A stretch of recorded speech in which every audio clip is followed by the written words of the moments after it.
ने मिल खरीदी है, वही उसी महाजन की कोठी भी है। दोनों एक ही हैं, यानी कि वो गांव में भी अपना आर्थिक व्यापार कर रहा है और शहर की तरफ भी उसकी मौजूदगी है। इधर ये भी दिखाने का प्रयास प्रेमचंद ने किया है कि किस तरह से शहर के जो लोग हैं और उसमें भी जो पात्रों मेहता और मालती हैं वो घूमते हुए एक बार बेल्लारी गांव आते हैं और ठहरते भी किसके यहाँ हैं, होरी के यहाँ। मेहता किसानों के बातचीत करते हैं, वही मालती क्या है कि वो एक डॉक्टर है, तो वो औरतों का स्वास्थ्य जांचती है। इधर क्या है कि खुर्शीद एक पार्टी के दौरान यहाँ पर दावत देते हैं सबको, और उपन्यास में किसी न किसी बहाने से न जाने गांव वालों को धमकाने के लिए पुलिस बुलाई जाती है और वो धमका भी देते हैं। होरी के गांव में राय साहब का कनिंदा नोखेराम रहता है और दूसरा है सरकारी अंग्रेजी सरकार का पटवारी पटवेश्वरी। इन दोनों ने क्या किया है कि बेल्लारी में जितने भी गांव के निवासी हैं उन सबका शोषण किया है, और होरी के शोषण में तो इन दोनों ने बहुत ही महत्वपूर्ण अपनी भूमिका निभाई है। अब अंतिम समय में आप देखेंगे कि किस तरह से भारतीय किसान इस कहानी के अंतिम चरणों में कि राजनीति और आर्थिक संबंधों का विश्लेषण अगर कहा जाए तो इसमें क्या है कि इसमें कहा गया है, राम सेवन नाम का एक पात्र और जुड़ता है और यहाँ पर कहता है कि किसान तो एक नरम चारे की तरह है, उसे तो सिर्फ पटवारी को नजराना देना है, दस्तूर न हो तो गांव में रहना तो बहुत ही मुश्किल है। जमींदार के चपरासी और उसके कारिंदों का पेट ना भरे तो उनका निबाह कैसा हो, वो वहाँ पर रह कैसे सकते हैं। ये यहाँ पर पात्रों का आपसी संवाद है। थाने और कॉन्स्टेबल तो जैसे आपके दामाद हैं, उनका तो बहुत ही ध्यान रखना पड़ेगा। गांव में एक बार दौरा क्या हो जाए तो यहाँ पर किसानों का तो ये धर्म बन जाता है कि उनका आदर सत्कार करे, नजर न्याज दे, यानी कि उन्हें धन भी दे, और ये तो गांव गांव का बंध जाए। ये रिपोर्ट है ना, गांव गांव में हो गई है। और कभी तहसीलदार आता है, कभी डिप्टी आया, कभी है ना कोई कलेक्टर आ रहा है, कमिश्नर आ रहा है, किसान को उसके सामने हाथ जोड़कर बैर खड़ा ही रहना पड़ेगा, और रसद और खाने पीने का इंतज़ाम और करना पड़ेगा। एक डॉक्टर जो कि यहाँ पर बताए जाते हैं कि किस तरीके से, अब यहाँ पर जो लेखक है वो ये बताने का प्रयास कर रहा है कि मांगने के जो तरीके हैं धन को, वो भी बहुत अलग अलग रूप भागों में बट गए हैं। एक डॉक्टर आता है, कुएं में कोई दवाई डालने लगता है तो वो अलग उसका नजराना हुआ। डॉक्टर आकर है ना किसी जैसे कि खाद्य होती है उनको चेक करता है, उनके खेतों की एक तरह से मिट्टी को, तो उसके लिए अलग से उन्हें देना पड़ेगा। अब उनके ढोर यानी कि जो उनके जानवर हैं, पालतू जो उनके पशु हैं, उनकी अगर वो देख रेख करता है, उनकी जांच करता है, तो उसके अंदर और उन्हें देना पड़ेगा कुछ ना कुछ। अब लड़कों का चाहे इम्तहान हो तो वो भी इंस्पेक्टर वाला, ना जाने किस किस महकमे में अफसर हैं, उन सबको देना होता है ये सारी चीज़ें। अब वे कहते हैं कि किससे शिकायत करें जब सबको तो लेने वाले हैं, तो यहाँ शिकायत किससे करें। ये सारे अफसर गांव में आते हैं और शहरी जीवन की प्रक्रिया को समझे बिना, शहरी जीवन नहीं है यहाँ पर, फिर भी क्या करते हैं, गांव जीवन की कथा में अंत संबंधों का समझ पाना मुश्किल हो जाता है। और यही बात है कि प्रेमचंद ने सिर्फ गांव की कथा ही नहीं लिखी, गांव के भाग्य को निर्धारित करने वाले शहर की कथा भी यहाँ पर लिखी है। और प्रेमचंद ने न सिर्फ होरी और धनिया की कहानी यहाँ पर लिखने का प्रयास किया है गोदान के अंतर्गत, न उन्होंने केवल भारतीय समाज की अधूरी तस्वीर को पेश नहीं किया है, जबकि उनके जीवन की सतही तस्वीर को यहाँ पर उन्होंने प्रस्तुत किया है। और इस बात से अंदाज़ा लगाया जा सकता है कि किस तरह से उन्होंने करुण दशा को दर्शाया है। 1.3 के अंतर्गत हम जानेंगे कि किस तरीके से भारतीय किसान की जो दुख है, वेदना यानी कि जो दुख है, उसका चित्रण यहाँ पर प्रेमचंद ने किया है।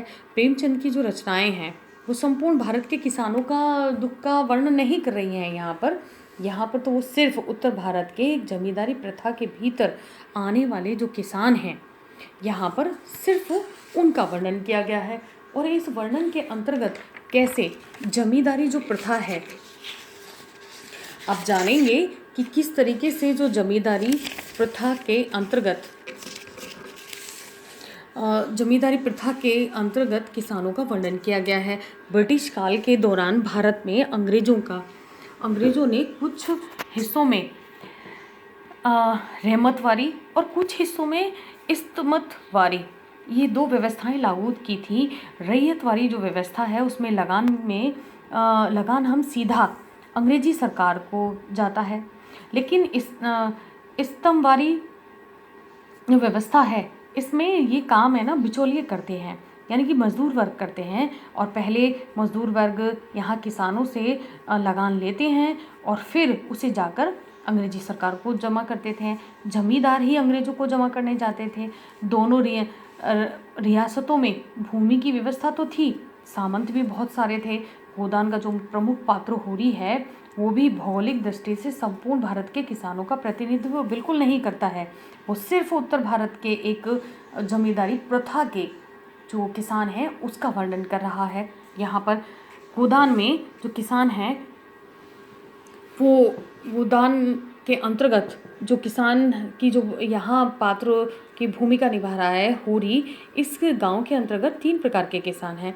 एक में वो किसान आते हैं जिनके पास ज़मीन भी है, लगान भी देते हैं, स्वयं कार्य नहीं करते हैं, मजदूरों से कराते हैं, यानी कि एक धनी वर्ग जिसके अंतर्गत माता दीन आता है, झिंगुर आता है, पटेश्वरी भी है। लेकिन धनिया जो कि होरी की पत्नी है वो उसे यहाँ पर उन लोगों को क्या कहती है, ये कि बहुत तो ज़्यादा धनी वर्ग है तो ये उन्हें हत्यारे की संज्ञा देती है। दूसरा वर्ग वो आता है जिनमें के पास ना तो ज़मीन है, इनके पास ज़मीन नहीं है, ये दूसरों के यहाँ खेती करते हैं, ये दलित जाति में आते हैं। इन संबंधों में आते हैं हरखू है, सिलिया है, उसका परिवार है। प्रेमचंद का इन पात्रों से बहुत ही विशेष लगाव है। वो लेकिन विशेष लगाव है, लेकिन ये प्रेमचंद इन्हें किसान की श्रेणी में नहीं रखते हैं।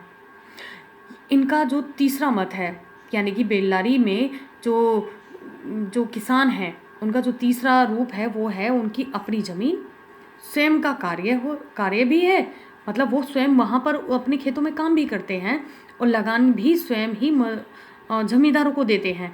इस बात को वो मानते हैं कि जमींदारों को लगान देना पड़ेगा।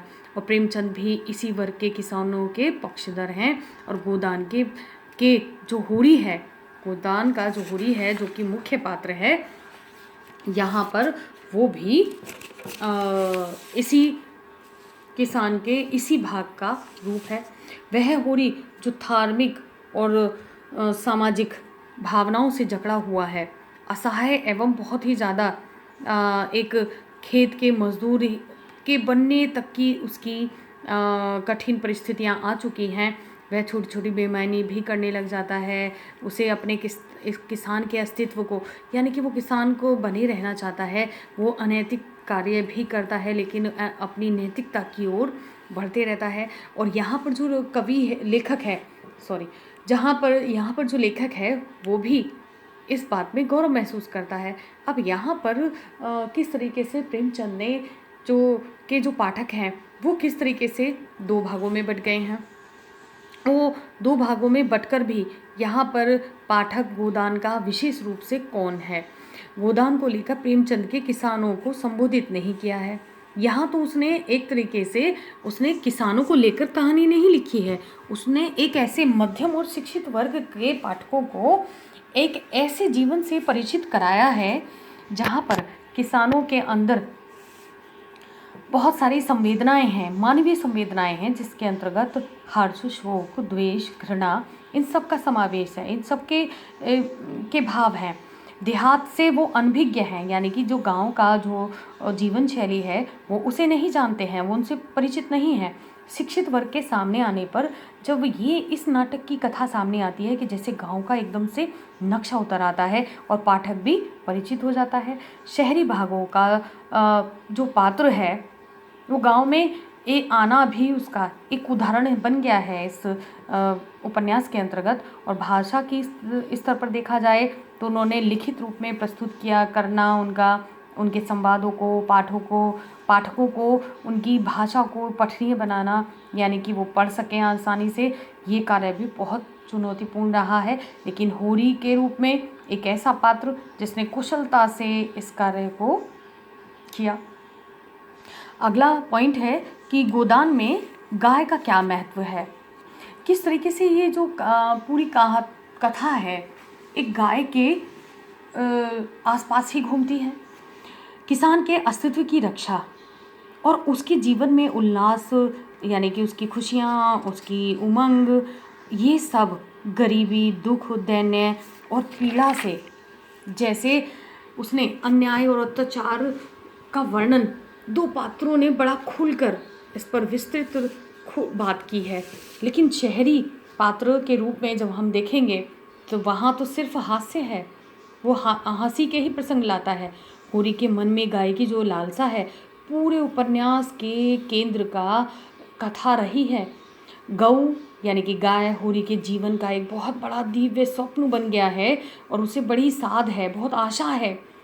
उसके मन में बैंक में पैसे जमा करने की आशा नहीं है, ना ही उसका ब्याज लेना है, ना ही कोई ऐसा महल बनाना है। सिर्फ उसे आकांक्षा है कि कैसे वो अपने घर में एक गाय रखे, और उसका पूरा जीवन ही इन संघर्षों के बीच निकल जाता है। अगली कक्षा में हम इससे आगे जानने का प्रयास करेंगे। धन्यवाद।